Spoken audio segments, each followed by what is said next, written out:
প্ৰথম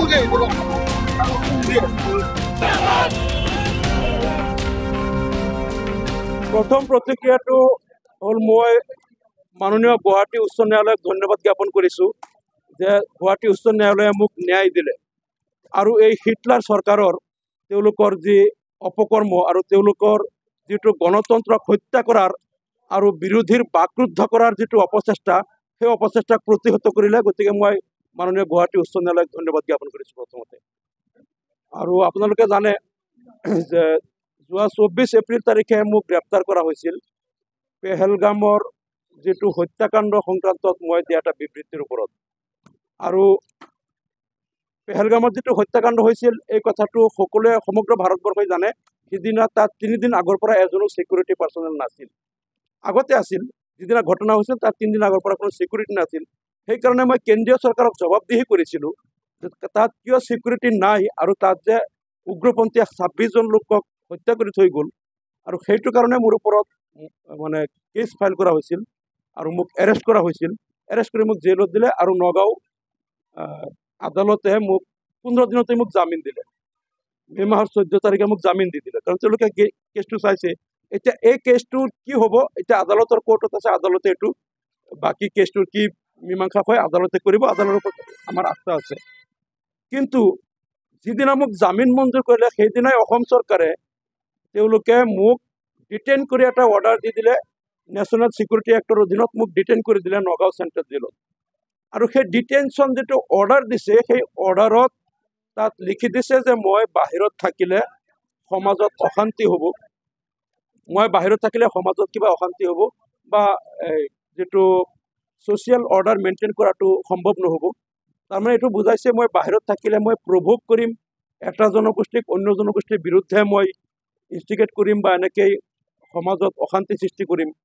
কিন্তু এটাও তেওঁলোকে উদাহৰণ দিব পৰা নাই যে বিগত দিনত মই কোনোবা দিনা কোনো জনগোষ্ঠীক এনেকৈ কৈছিলোঁ নেকি যে ইফালে গৰুৰ মাংস দিলে ইফালে গাহৰিৰ মাংস দিবা, ইফালে ইহঁতক মই সদায় কষ্ট দিমেই, ইহঁতক অত্যাচাৰ কৰিমেই, ইহঁতৰ মোৰ ভোট নালাগে, এনেকুৱা কোনোবা দিনা কোনো জনগোষ্ঠীক টাৰ্গেট কৰি মই কোনোদিন কোৱাৰ কোনো ৰেকৰ্ড তথ্য তেওঁলোকে আদালতত দিব পৰা নাই।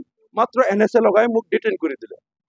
তাৰপিছত কথা হ'ল যেতিয়া আমি হাইকোৰ্ট কৰিলোঁ, হাইকোৰ্টত এটা সুদীৰ্ঘ দিন এইটোৰ ওপৰত তেওঁলোকে হিয়াৰিং হ'ল আৰু আৰ্গুমেণ্ট হ'ল। হোৱাৰ পিছত মোক কালি মাননীয় উচ্চ ন্যায়ালয়ে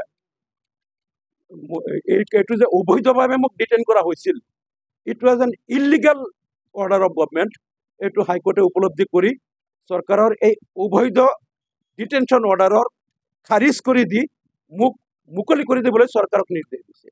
হাইকোৰ্টে দেখিছে যে মোক ডিটেইন কৰি ৰখাৰ ধৰণৰ কোনো তথ্য চৰকাৰৰ লগত নাই বা এনেকুৱা কোনো এক্টিভিটি মোৰ কোনো নাই।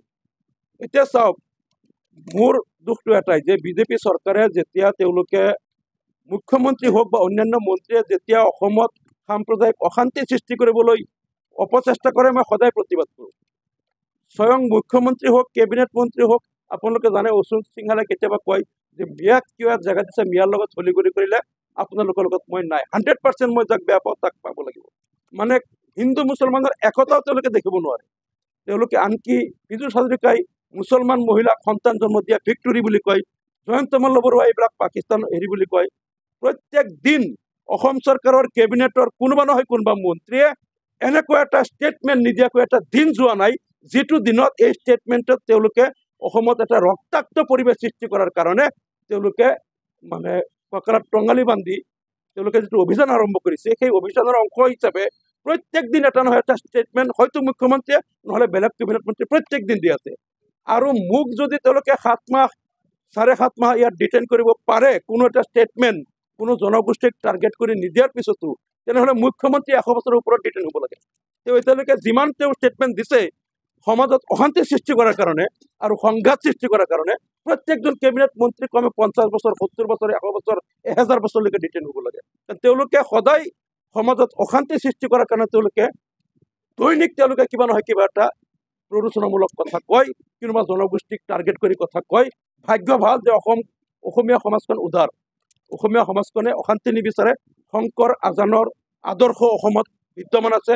শংকৰ আজানৰ আদৰ্শ লৈ অসমবাসীয়ে সদায় এটা সহিষ্ণুতাৰে আৰু সহনশীল মনোভাৱেৰে ইয়াত বসবাস কৰি আছে কাৰণে আজিলৈকে ৰক্তাক্ত হোৱা নাই। কিন্তু এই চৰকাৰে দৈনিক তেওঁলোকে অহৰহ চেষ্টা কৰি আছে অসমখন অশান্ত কৰিবলৈ। আজি চাওক, আপোনালোকে জানে, অন্য বাদ দিয়ক, এই শিলাদিত্যদেৱ, তাৰপিছত সত্যৰঞ্জন বৰাৰ নিচিনা কেইটামান ব্যক্তিয়ে তেওঁলোকৰ বিৰুদ্ধে শ শ কেছ আছে অসমৰ বিভিন্ন থানাত। তেওঁলোকে বিভিন্ন জনগোষ্ঠীক, বিশেষকৈ মুছলমান সম্প্ৰদায়ক বিভিন্ন সময়ত, কেতিয়াবা মুছলমান সম্প্ৰদায়ৰ নবী মুহাম্মদক, কেতিয়াবা হযৰত আয়েশা ছিদ্দিকাক এনেধৰণৰ তেওঁলোকে মানে অপমানসূচক মন্তব্য কৰিছে, যিটোৱে কেৱল মুছলমানসকলৰ ধৰ্মীয় ভাৱাবেগত আঘাত কৰাই নহয়, যি কথাটো অসম নহয় পেলাই অন্য ষ্টেট ফালে কিন্তু ইয়াত ৰক্ত বন্যাবলেহেঁতেন। গতিকে তেওঁলোকে এনেকৈ শ শ অপৰাধ কৰাৰ পিছতো, শ শ কেছ থকাৰ পিছতো 1 ঘণ্টাৰ কাৰণে এৰেষ্ট নকৰে। আৰু কেবিনেট মন্ত্ৰীসকলে, বিজেপিৰ নেতাসকলে প্ৰত্যেক দিন তেওঁলোকে অসমত সংঘাত সৃষ্টি কৰাৰ কাৰণে, ৰক্তাক্ত কৰাৰ কাৰণে অসমত তেওঁলোকে প্ৰত্যেক দিন কথা কোৱাৰ সময়তো তেওঁলোকে আকৌ বিচাৰ কৰে, মই যে সদায় প্ৰতিবাদ কৰোঁ, এইবিলাক যিবিলাক সাম্প্ৰদায়িক যিবিলাক কথা তেওঁলোকে কয়, মই সদায় প্ৰতিবাদ কৰোঁ, সেইকাৰণে ভাবিছে এইবাৰ বিজেপিৰ ডিজাইনটো অলপ বেলেগ। 2026-ত তেওঁলোকে দেখিছে আমি কোনো পধ্যেই জিকিব নোৱাৰিম, তেওঁলোকে একমাত্ৰ সাম্প্ৰদায়িক ঘোঁৰাৰ পিঠিত উঠি তেওঁলোকে বৈতৰণি পাৰ হ'ব বিচাৰিছে।